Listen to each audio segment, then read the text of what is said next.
Okay, so how are you doing, Kieran? Very well. We're live, we're recording. Love it. How are you keeping? How's the weather down in Cork? Yeah, mate, all is great down here. And we've had a couple of storms recently, a bit of flooding and stuff. Standard Irish summer, August time. But it's all great today, mate. And yeah, coming to the end of the summer, which is absolutely nuts. It's crazy, isn't it? It's like we didn't really have a summer at all, or else we had an extended summer. The summer kind of came early, didn't it? It was like the weather was amazing for whatever April and May, and came that bit earlier. But it's been good. It hasn't been the worst. Being honest, it's been great. And you kept well during lockdown.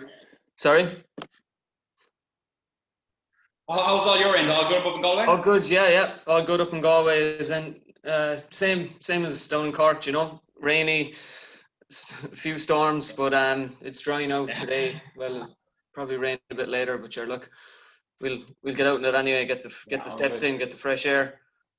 So how did you keep over lockdown? Yeah, mate, from my end, I found lockdown a blessing in disguise in some ways. I kind of just changed my mindset on it, and I just changed my perspective, which I think is super important for people. I think a lot of people did that eventually as the weeks went on, because I think at the start it was a case of it was the new thing. Everyone was in lockdown. It was quite exciting in a way to be kind of home from work or at home. It was like the big thing, and then all of a sudden I think the whole element of being stuck inside and started playing on people's mind. And I think changing your perspective was massive. That really worked for me. I actually moved house just at the beginning of COVID because I felt that I didn't have a garden in the last place. I had a good feeling that was going to go on for a while, so I wanted to get myself in a different environment, which I think for any element of mindset. So moving house, having a garden, a bigger space, more brighter house was massive. And yeah, like I was able to actually knuckle down and really focus on business, really help clients. And the community element of my service went through the roof. And so it was a blessing in disguise in that way, mate. And all families safe and well. So I couldn't ask for any more. So I think it is a year that we look back on it in history and go, that was a crazy year. I think it's going to impact our society going forward. And in a way, I'm kind of grateful I lived through it, because I think I'm a former history teacher. I look back in different times, kind of our tipping points and pivots that where society goes. I think in the next 50, 100, 200 years, we're going to look back at the year 2020 and go, that was a year that everything changed. And in a way, I'm grateful that I'm living through it right now and seeing how the whole thing is changing. So for me, mate, like I think it's been horrendous for a lot of people. I know that, and a lot of people have lost loved ones, and my regards goes out to everybody who has lost somebody. But I'm very, very thankful that nobody in my close circle has been affected that badly. And yeah, so all good, mate. Good, that's brilliant. It's good to hear, and it's good. I like that. You used to be a history teacher, and it's kind of one of them "where were you" moments. Like, you'll always remember where you were during lockdown. And I was fortunate enough to be in Ballyvaughan in County Clare, so it loads of fresh air and sunshine. So it was actually the first time I got a tan, I think, in Ireland. I would have been stuck inside in the gym otherwise. I did my Zoom classes every day, so I did most of them outside, which is great. And it forced a lot of people online as well. Like I closed the gym on something like a Monday or Tuesday, I think. And Tuesday was Paddy's Day, so it must have been the Monday. And then the Thursday, I think I was online. So it was like just such a swift transition. Like, but it's worth it now, because it gave a lot of people the kick that they needed. Yeah, 100%. And I think it's made, do you know what? In a way, it's brought health and fitness to the forefront of people's minds, where maybe before they weren't looking at it. I think health and fitness now is top of mind for a lot of people, because they've seen the impact it can have later down the line. People who are in their 50s, 60s and older, that if they don't take care of themselves at a younger age, then you could find yourself in a future pandemic in a dangerous situation. So yeah, I think there's definitely positives 100% to be taken from it. And as I said, society is going to change for the better, I think, being perfectly honest. Hopefully change for the better. I like what you said there, like health and fitness, because before, I had this conversation yesterday actually with a client, that it used to be you're a personal trainer, and then you go there for training, you go to someone else for, say, nutrition, you go to someone else for yoga, you go to someone else for massage, you know. And like in my business, I do it. I'm a master of none of them, but I do it all. I try it all, like a yoga teacher, strength and conditioning, uh, personal training, massage course I just finished, you know. But you kind of have to be in the full circle now, you know, the full holistic view. Like you have to throw in mindset into that now as well. I think in the coming months, in the coming years, it's going to be health, fitness, mindset, well-being, you know, add on the other words, like it's all comes in one. Yeah, 100%. I think it's fitness, as I say to people, is when I speak to somebody, fitness is not a training plan or a nutrition plan. Fitness is basically becoming a better version of yourself in all areas of your life. And I think a lot of people have realized that it's not just going to the gym. It's not just eating good foods. It is basically taking care of yourself, from your mind to your body to your relationship. Everything else that comes with it is what fitness is. And your health should be top of mind always, being perfectly honest. So I think from a fitness standpoint, and like yourself working in the fitness industry, I think for us, it's from, in our industry, it's really kind of shown people that, yeah, we need to take this a bit more serious and we need to take care of ourselves a bit more.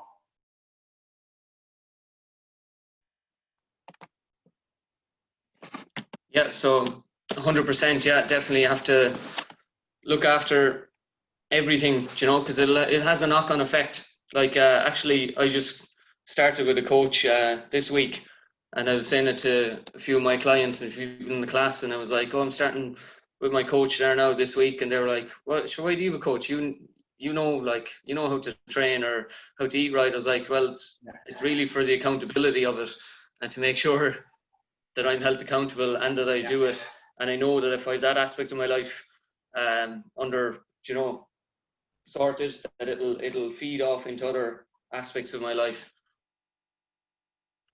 100%. Yeah, no, I totally agree with you. I think if you look at any athlete in the world, the top athletes, Usain Bolt, you look at Cristiano Ronaldo, they've all got coaches. And like they are the best at what they do, yet they all have coaches, because the reality is they need to be held accountable, and there's always challenges for people. And I think as coaches ourselves, I have my own coach as well, to keep me accountable, but also to learn from, because I think there's always things to learn. And I know that investing in myself, my body, is obviously automatically going to bring better results from my clients. I can bring them more knowledge, and I can, when I take care of myself, obviously they're going to get the benefit of that as well. So I think that's hugely important. As you said, I think a lot of coaches, the best coaches have coaches, because if you're not being held accountable to something, it's very easy to fall back. It's very easy to fall back into poor habits and not take care of yourself, especially when you're running your own business. As a business owner as well, like we've similar struggles to the people we work with, and it's a case of you have to take care of yourself first and foremost, because ultimately, if you want your business to thrive, you are your best asset. As I said to my clients, you are your best asset. You need to invest in your best asset first, and then everything else will fall into place. Yeah, 100%. I actually just sent out an email yesterday saying, if you like, you're the most important person in your life, because if you don't look after yourself, you can't look after your mother, father, sister, brother, your kids, whoever. Like, you need to look after yourself number one first. It sounds a bit selfish, and it is, because you have to be selfish, because you have to look after yourself first, but it's selfless in a way as well. Oh, 100%. You're doing it for the good of other people. And it's like the airplane, isn't it? Like when you go on the airplane, emergency, the oxygen mask comes down, you have to put it on yourself first before you look at the kids, you look at the grandparents. You have to take care of number one. 100%. And then, like, coming out of the pandemic then, and people going back to school and work, and the kids go back, so some sort of normality comes back into people's lives. From your experience working with your clients, what's their biggest struggles, I suppose, going back into the office or into work or school? Yeah, like it's routine. I think the hardest, that transition from being at home for so long, or being off and having different routines as part of your day. Like, to get in great shape, to get in the best shape of your life, and to ultimately performing at your highest level, routines are key. Planning is key, and having an idea of how your day actually goes is really, really important. That's something I work with all my clients, is building your own system, and that's what I call it with them.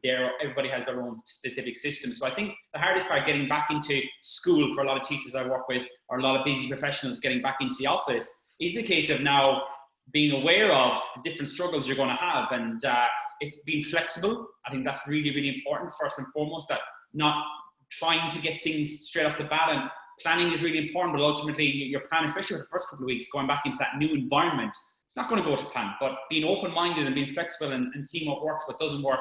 And then again, it's like starting from scratch, building your new routine in. But for me, I always say with my clients, you need to have key result areas, the most important things dialed in on a day-to-day basis. Once those things are taken care of, prioritize those things. I'm talking about things like your fitness, your nutrition, relationships, those 4 areas. If you have time dedicated every single day to those things, no matter what kind of a day you have or week you have, you're going to come out of it very, very well. And then it's just a case of trial and error with certain things. What works for you this week? See, can we maybe alter certain things, and just play by ear for the first couple of weeks until you get into that new rhythm, into that new routine. So I think the hardest thing especially for parents now, especially schools and stuff that are a bit kind of, people are a bit apprehensive. Should we send the kids to school? Should we keep them at home? I'm in the office at this time. Maybe a partner's in the office, another one's at home. It's a case of, right, again, trial and error. What works for you has to work for the family, and it has to be as smooth as possible, but understand it's not going to be perfect. And but once you have, I suppose, those key result areas that I talk about dialed in, everything else fits in around that. And I think that's really, really important. Definitely, yeah, 100%. Because people can go into it too much, then they can go and then get overwhelmed. I have to have all my meals prepped. I have to do 6 sessions a week, and then I have to bring the kids here and the kids there, and so they can just become overwhelmed. It's too much. So as you said, yeah, it's not going to be perfect. It's just building that week by week, step by step, and then eventually we will hopefully get into some sort of a routine, and so then it'll be Christmas, so it'll all be gone again. Yeah, back to January again, the January rush into fitness again. But yeah, the funny thing about, I suppose, lockdown, it was like January, when lockdown kind of lifted there, it was like January repeating itself, and everybody was back in fitness for a couple of weeks. And I think that's that's the big issue I see with most people, is that they look at fitness as this 8, 10, 12 week thing, as opposed to a lifestyle thing that you have forever. And it should be a life skill. I feel it should be taught in schools from a young age. I know it's taught more in primary schools, there's more emphasis on it. We're getting better in secondary schools, but I think it has to be number one as part of your routine. If you look at any of the countries across the world where mortality rates are lower, where people have a healthier, happier lifestyle, they go for daily walks, they spend time with family, they do daily exercise, they eat well, and there's none of this stress, there's none of this tearing around the place. And I think it's a case of creating your own lifestyle, fitness, and bringing fitness into it, as opposed to going, right, I'm going to train hard now for 8 weeks and get in great shape. That's where people miss. I think that's the biggest thing that I see with people.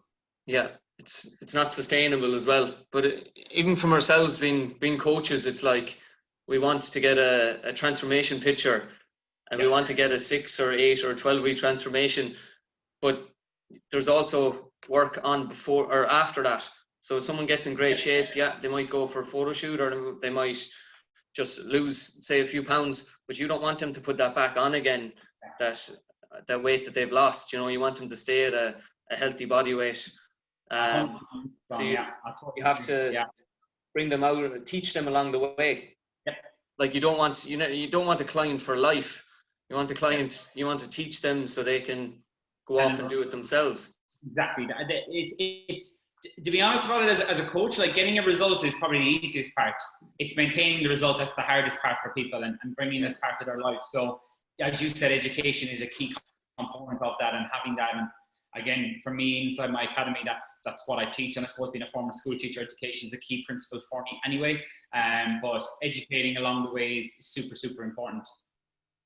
And just going on, you mentioned your academy there. I'll give you a little plug. From that, so do you have all your clients in that, or is it like different groups?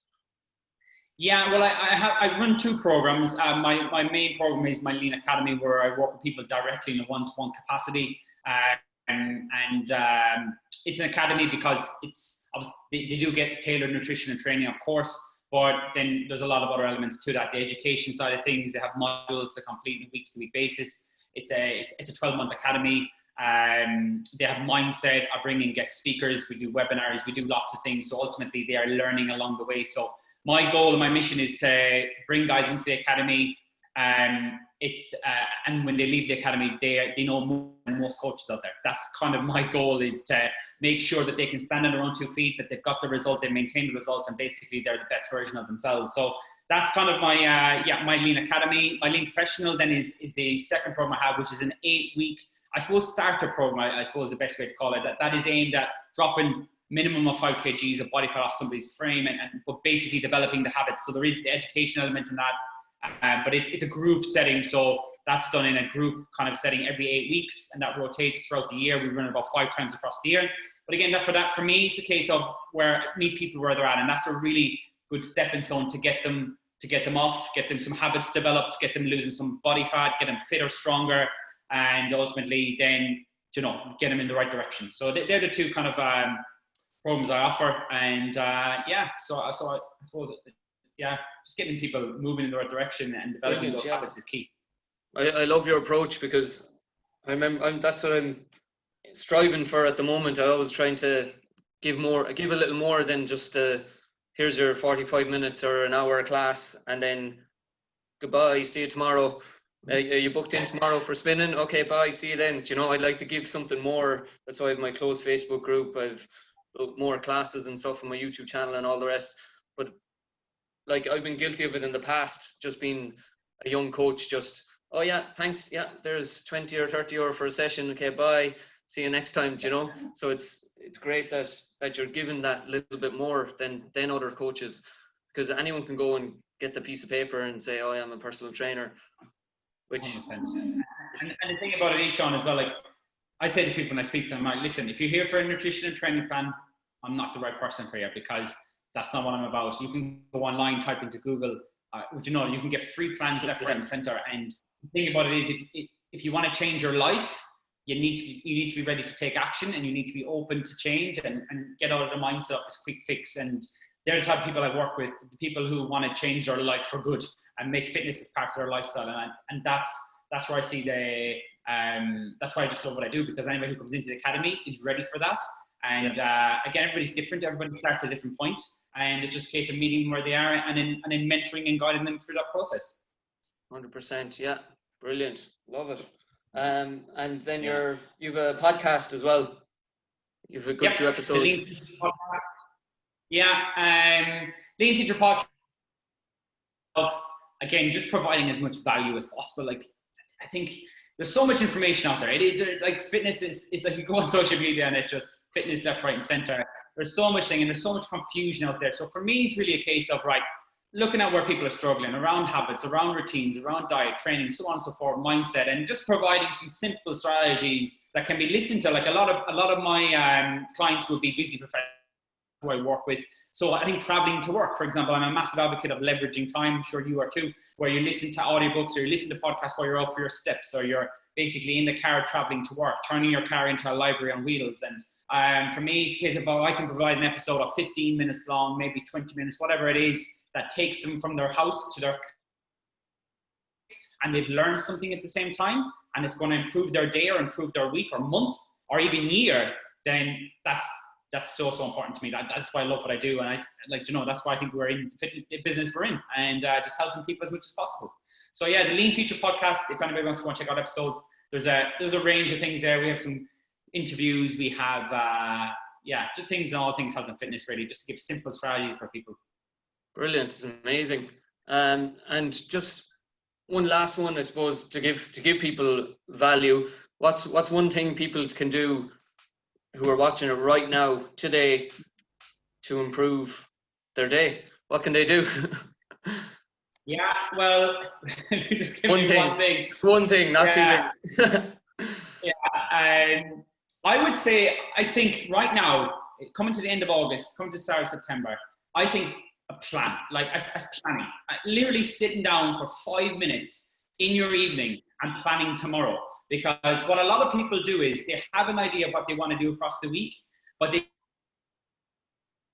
something I do, I get all my clients to do. 5 minutes is not a huge amount of time in your day. But if you actually sit down and go, tomorrow, this is the time I'm getting up, this is the time I'm going to bed, this is the time I'm going to train, where I'm going to train, when I'm going to train.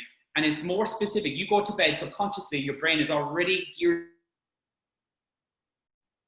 You're not as stressed. You're not coasting through your day, which I see a lot of people doing. They're kind of going from thing to thing. They might train, they may not train, they may get out for a walk, they may not get out for a walk. If you actually got a clear plan in your head, and you do that every single day, literally 5 minutes, that is going to have a massive compound effect. And I talk about 1% wins with my clients. If you can be 1% better than you were yesterday, 1% better this week than last week, ultimately over 3-6 months, you're going to have unbelievable results. So I think if there was one thing I could give today, I think it'd be sitting down this evening with a nice cup of decaf coffee, and just sit down with a book or a notepad for 5 minutes, plan out, stress-free, all the anxieties out of your head. You don't have to worry about what's in your mind, what you need to do, what you don't have to do. Get a great night's sleep, and you wake up tomorrow and you're ready to rock and roll. So I think that would be the one thing I would say. Best thing you can do today is plan tomorrow. That is, exactly. Amazing. This evening. Nice one. Well, it's been absolutely brilliant chatting with you, and I'm more motivated now even to go and get it today.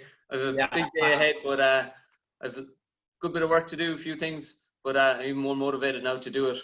Amazing. So thanks a million. Just remind everyone again where your Facebook and Instagram podcast are. Yeah, amazing. So I suppose on Instagram, KMfitness_P.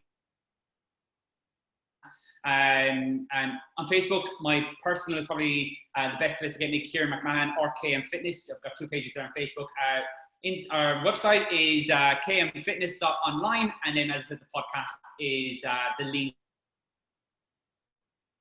podcast hosting site. So yeah, listen, I'm open to, if anybody has any questions, queries about routine, general health and fitness, ping me a message. I'm always open to giving advice to anybody, help as many people as possible. Brilliant. Thanks a million. Have a great day. Enjoy the weather down in Cork. I will do, and you too in Galway, buddy. Thank you.